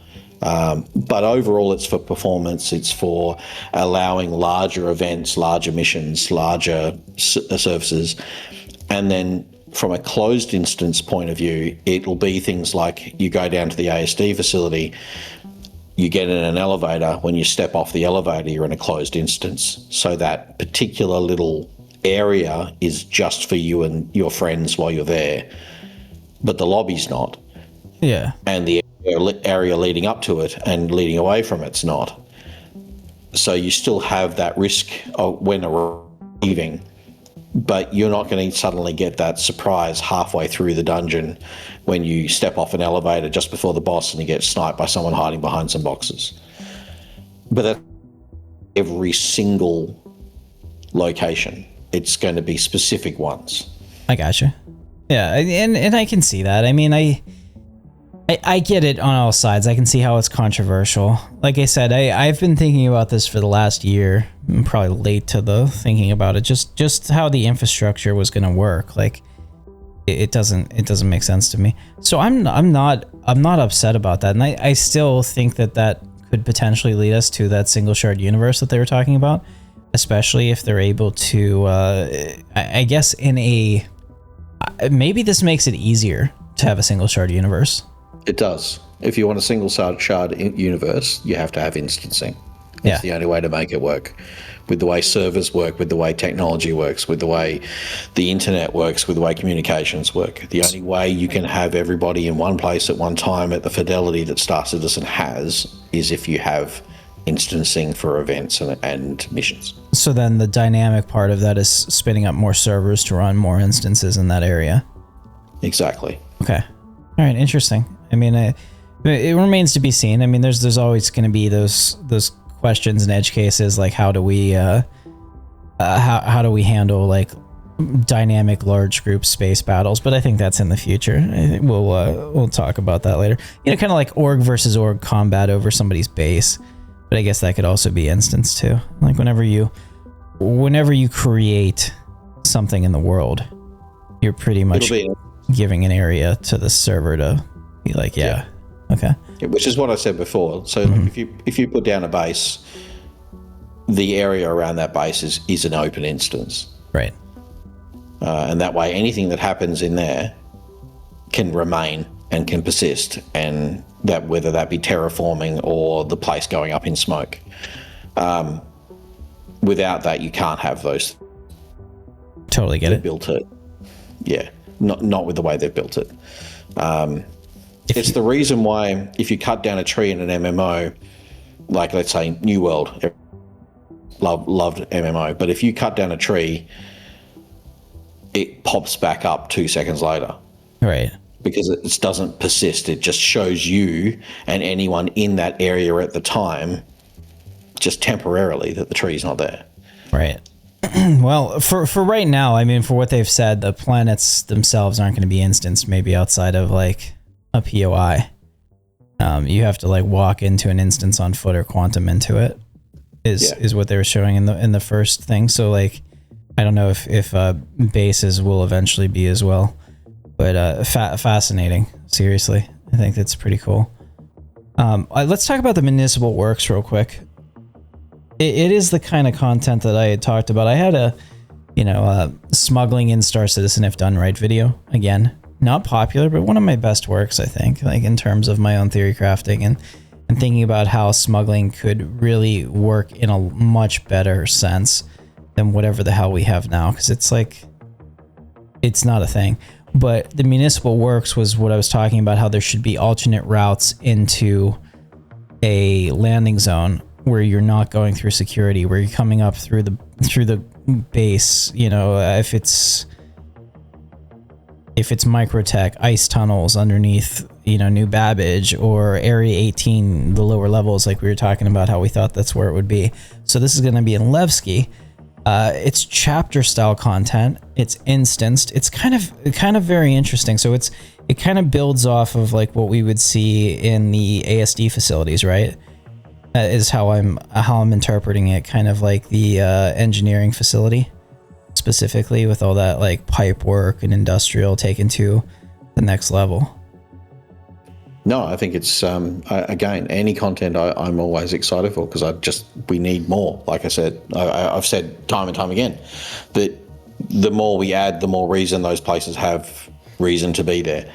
But I think this sort of thing is required going forward, that we need locations, whether they be like ASD where they're scattered everywhere, so they're harder for people to like sort of run into. But more importantly, the content that's within those facilities need to be there, however they're delivered. Municipal works be instance. I don't know. Let's see how it goes. I don't know if it's 100% necessary, but certainly based on what I've seen with the content, better to be instanced. But yeah, it's an expansion of what we have. Yeah. But I mean, on your mention about like other ways into stations, I don't know if it's still there, but you used to be able to do that with Grimhacks. Yeah. You could come through the derelict section and come in through one of the EVA and if you know to get around stuff. There should be more of that. There should be ways to get to places if you're a little bit sort of on the border of nasty. That's what I'm saying. Like, smuggling should always be about, like, there's two things that I thought that smuggling needed to have, and I talk about this in the video. One, like, Elite Dangerous is all about avoiding the scan, which is fine. I mean, you can do that for that type of gameplay. But in Star Citizen, you're going to get scanned. Like, there's security everywhere. So it should be about fooling the scan. And, secondly, like, coming in through alternate ways. Just because, you have a device that might spoof the scanners most of the time doesn't mean that you necessarily want to take that risk if you can avoid it. So having alternate ways into smuggling contraband or whatever is a cool thing. So I like this. This is awesome and can be expanded from there. It all depends. I'd like to see a way to. Sorry, I'd like to see a way where you can bribe the guards. Yeah. So that's also was also in my in my video. So check that out if you haven't seen it. I was talking about bribes and all of that. Like, how do you handle it? You might have got caught. The guy's got 100,000 people to let through. How does it play out? Very cool.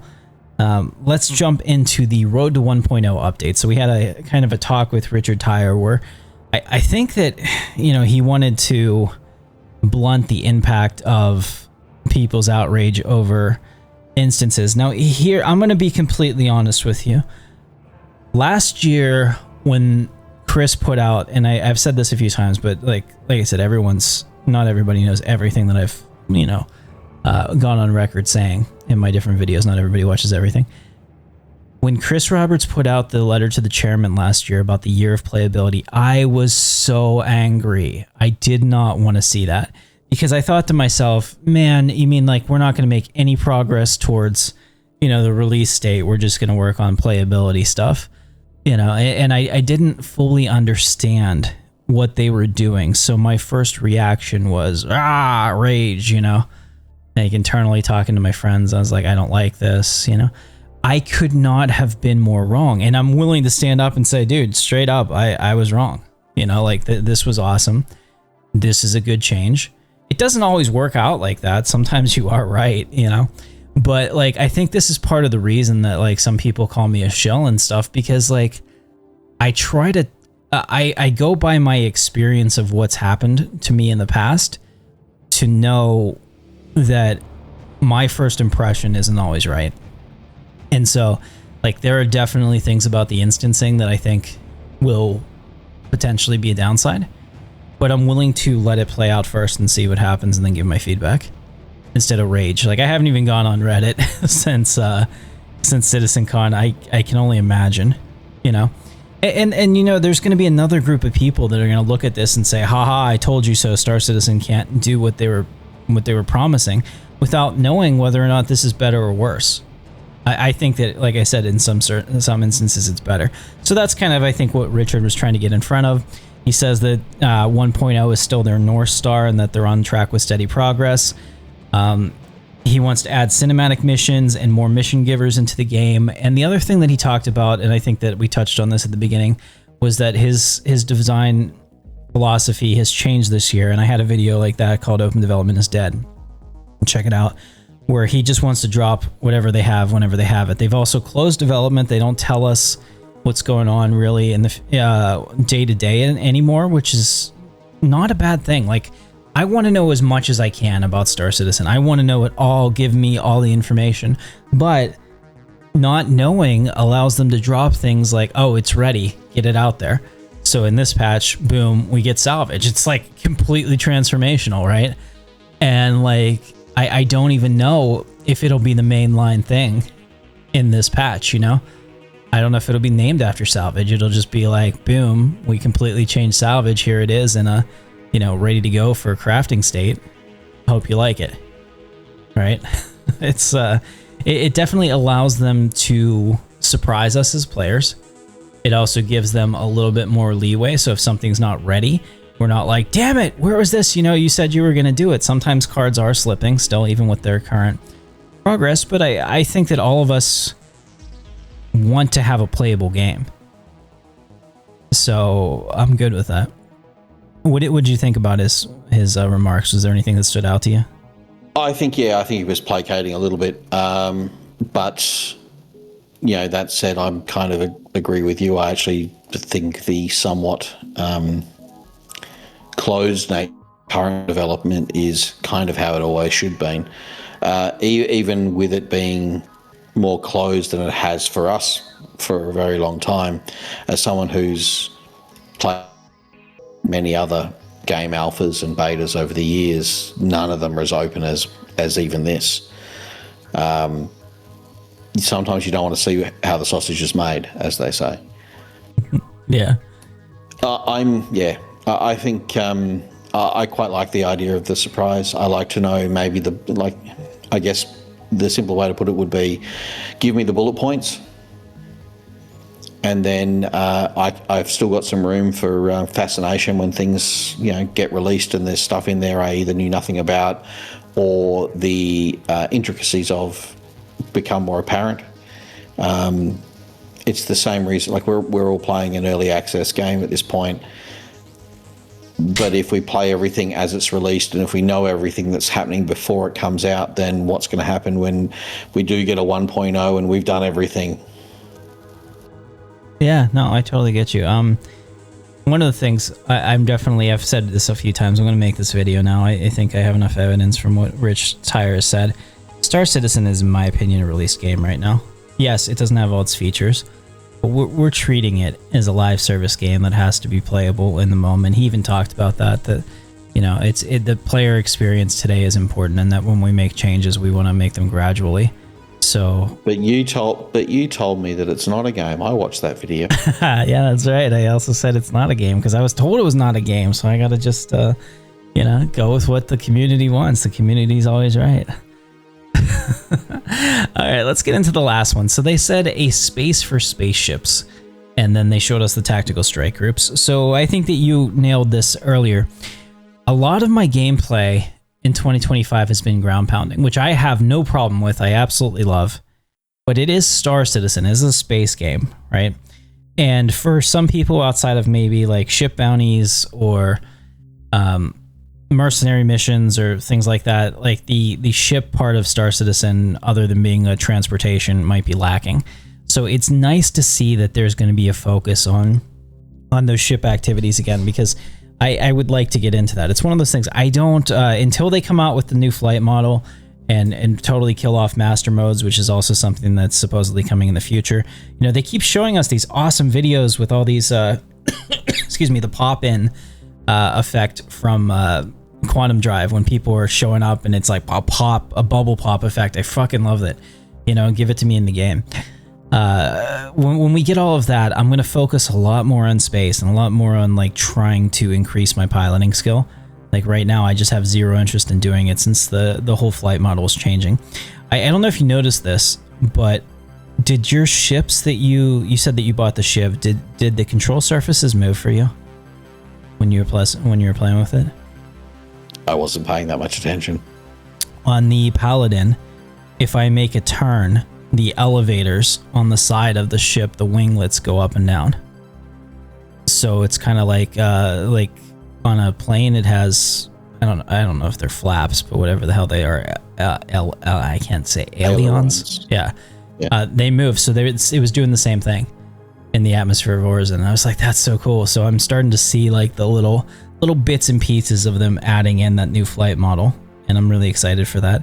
So a return to spaceship gameplay is pretty cool for me.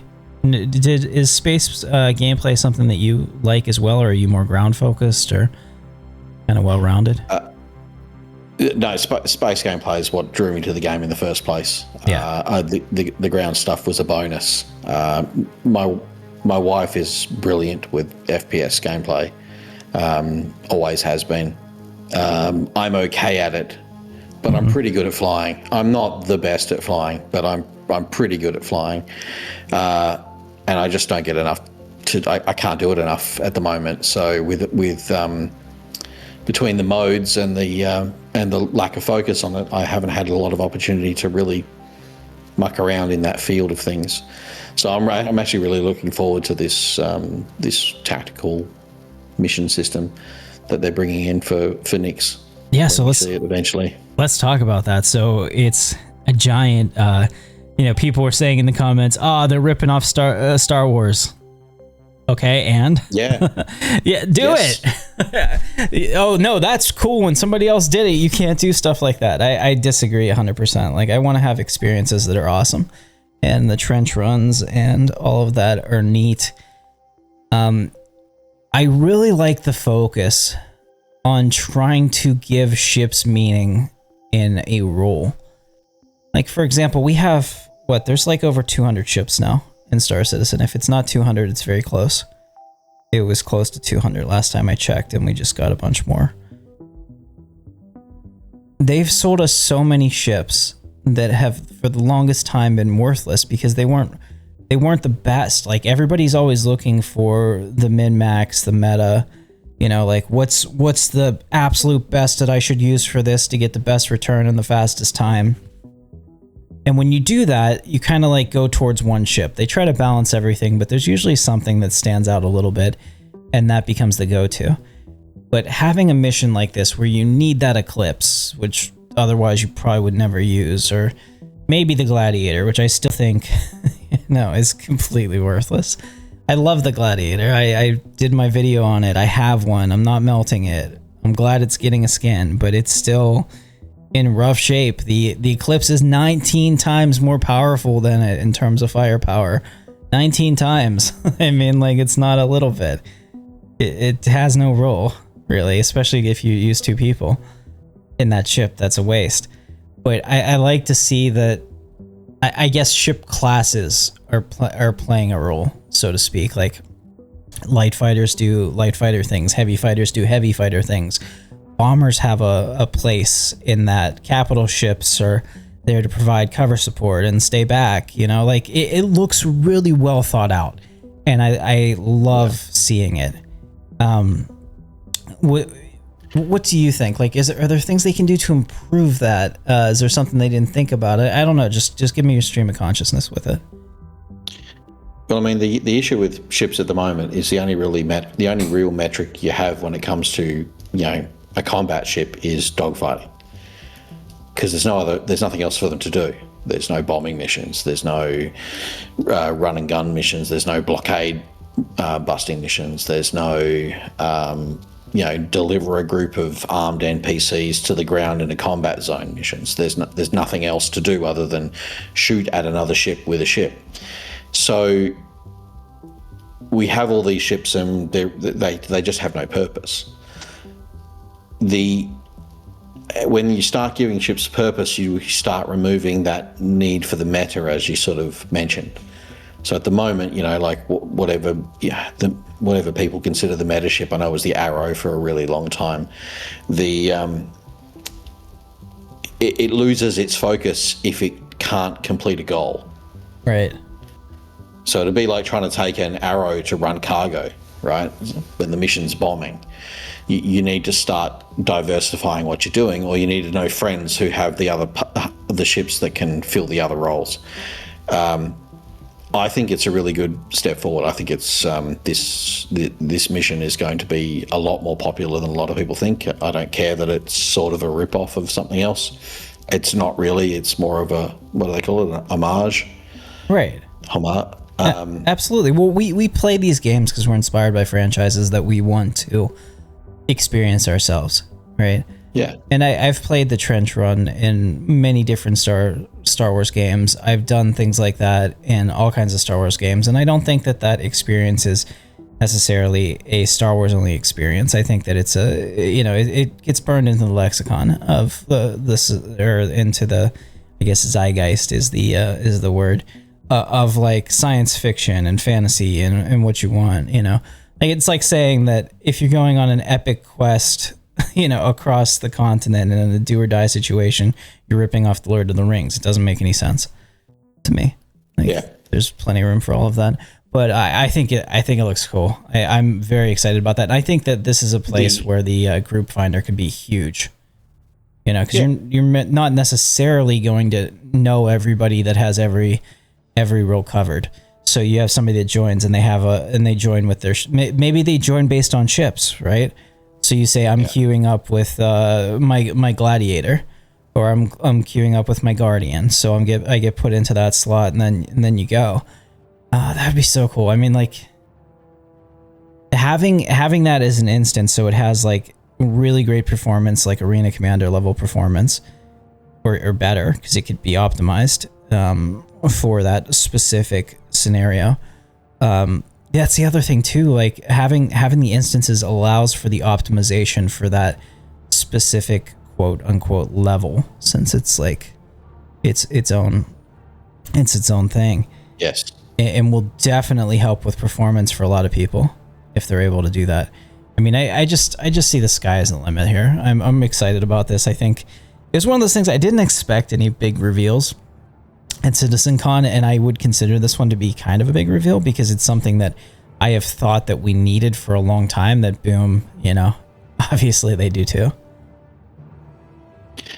Just the love of all things, you know. Please let us have it in Arena Commander or at least the trench run component, so we can practice flying through those corners. Oh yeah, absolutely. And if you notice, they didn't show the Scorpius in the trench run. Maybe because the lawyers were like, guys, there's like a certain amount of decorum that we need to stay here. But otherwise, I just don't think they would fit. They were absolutely huge with the wings open. No. Yeah. The other thing might have missed is they actually mention in that conversation about it that the Idris that is shown is an NPC Idris. Okay. It's not a player Idris. Because when they talked about the rearming and refueling, straight after that they talked about what will rock up at the end of it, that they attack the I've forgotten the name of it, the not People's Militia, but the good guys. They attack the NPCs Idris. I think the NPC's Idris is already there. I think we're coming in with the other stuff too. No? Okay. No. So what I think from and then sort of expanding from a group finding point of view, for everybody could sort of like join up at the Idris, and then that's what starts the mission.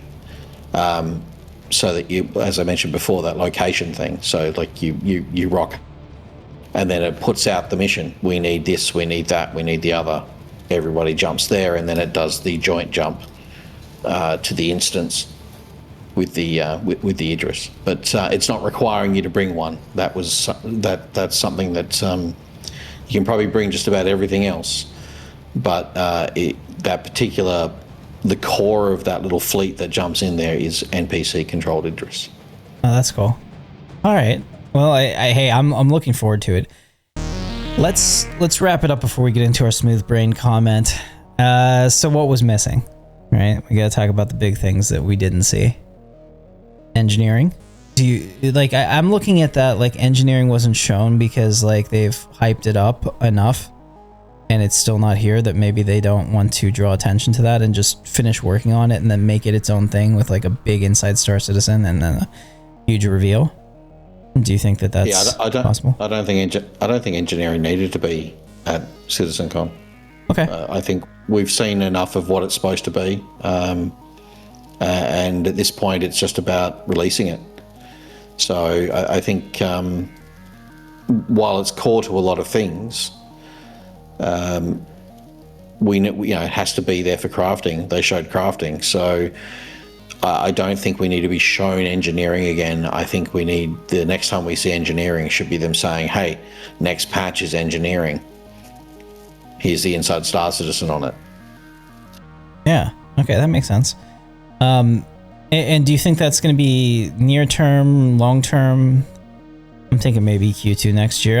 I'm not that upset about it because I want the experience to be good. You know, like there's a lot of people that just want it done in the game, but it's not a straight line. It's not like you're building. You're not doing an assembly line process that's been done before, right? So you just don't know how long these things take, and what kind of edge cases they find, and what kind of issues they find. Especially because it literally touches every ship in the game. It's a huge thing, and I'm fine with that. I mean, we're looking at realistically a 2028 maybe Star Citizen 1.0. And I think that's optimistic but possible, especially if we continue this patch cadence.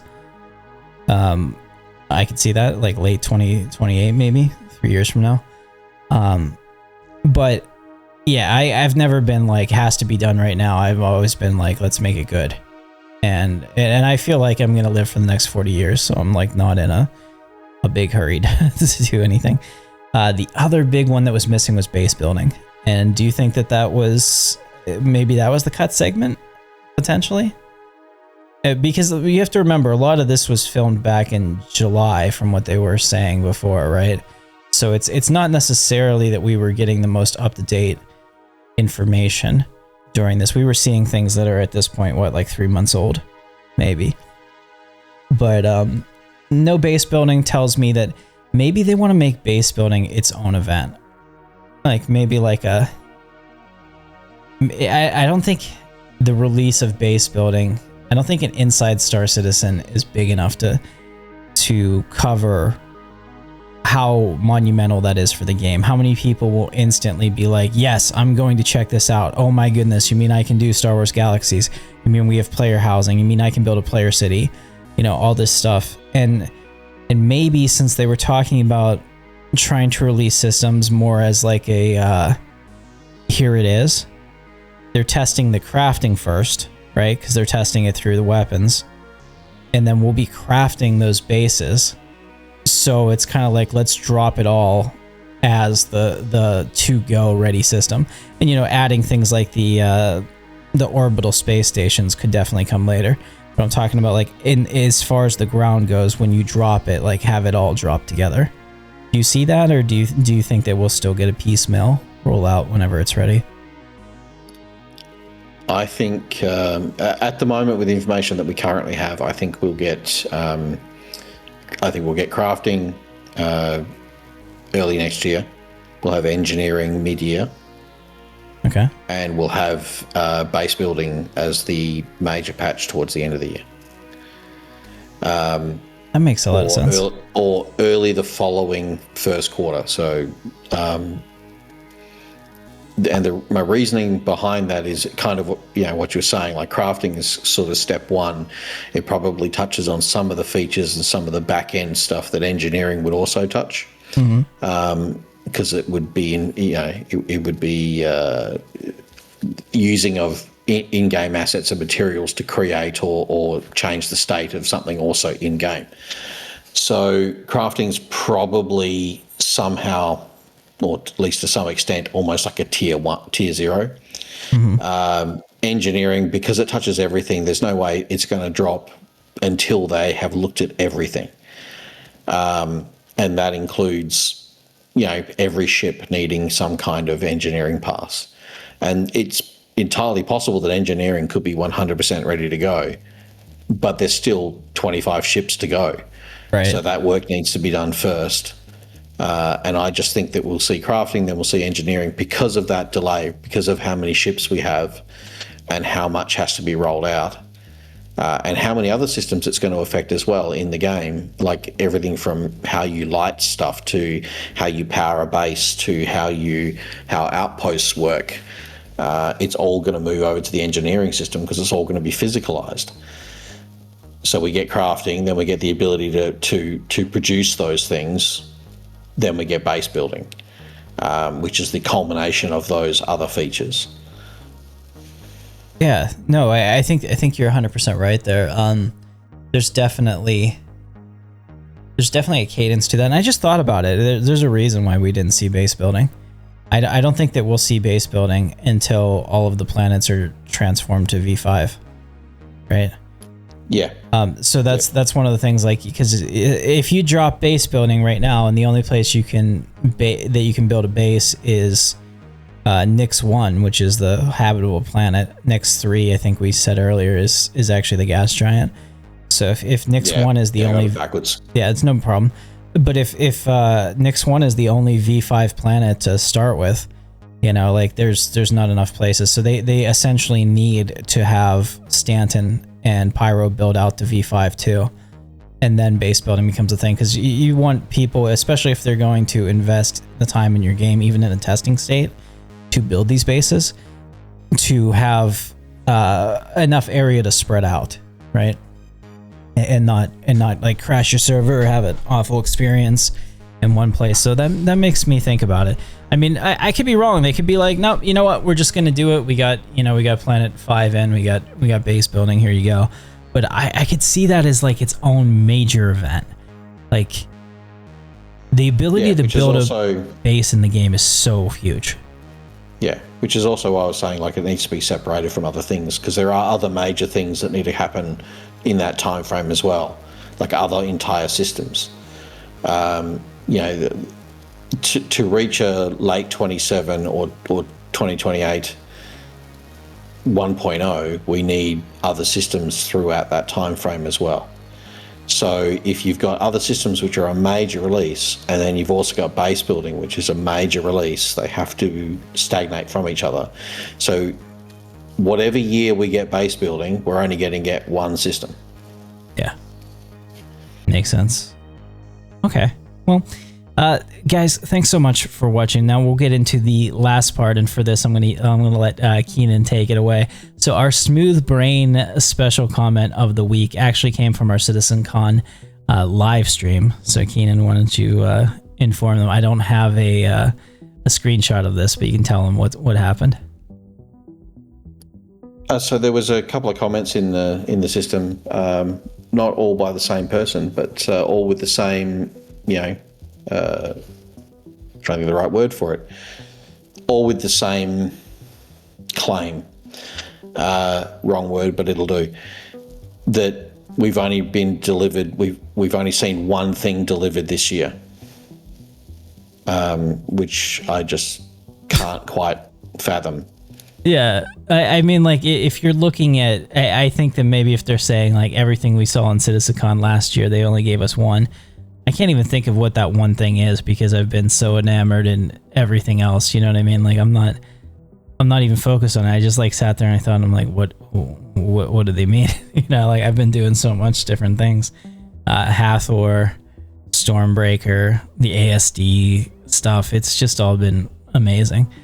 And I haven't enjoyed the game more than I have now. I mean, like, for example, in May, when I started really focusing on Star Citizen on this channel, I was like, this is it. This is the time for me to get involved. It's here. It's a real game. It's playable. It's fun. And I'm having a great time. And I couldn't have said that in 2024, you know? Like, it was just, it's night and day. And the thing is that, like, I put out a is Star Citizen worth playing video in May, and it's changed beyond that. I would have said emphatically yes, you know, if I redid the video now, but it does incredibly well on search. It's getting me a lot of referrals, so, you know, like, I'll probably make an update to that. But yeah, man, I mean, it's just amazing that if you get these monthly patches with the content drops, the bug fixes, and all of this, how much you can really do to rehab your reputation in a year. Fantastic. I mean, and we still have what, 3 patches to go, so we'll see where it goes. All right, Keenan, any final thoughts? Anything that you want to say? No, but you just reminded me that there's still 3 patches to go. Holy shit! Isn't that awesome?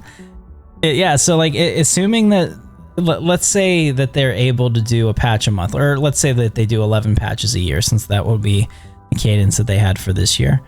11 major patches a year. So 2028 is what, 3 plus, that's 36 patches between now and a potential 1.0 release. That seems doable. Would you agree with me?